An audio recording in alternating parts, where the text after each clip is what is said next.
ವಂಚಕನು ಅವನು, ನಾಟಕ ಮಾಡುವನು, ಸುಳ್ಳೆ ಹೇಳುವನು, ನೋವಲು ಸಾವಲು ಪ್ರೀತಿಯಾಳಿವನು, ಮೋಸಗಾರನು ಮೋಸಗಾರನು ಮೋಸಗಾರನು ಮೋಸಗಾರನು.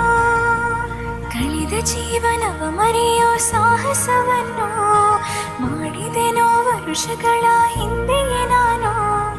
ಅವನು ಹೇಳಿದ ಬಣ್ಣದ ಮಾತುಗಳನ್ನು ನಂಬಿದೆ ನಾನು, ದ್ವೇಷವ ಬಯಸದ ಹೆಣ್ಣು. ಕಣ್ಣೀರೇ ಇನ್ನು ಜೀವನ ಸಾಕಿನ್ನು, ಬದುಕು ಮೌನದ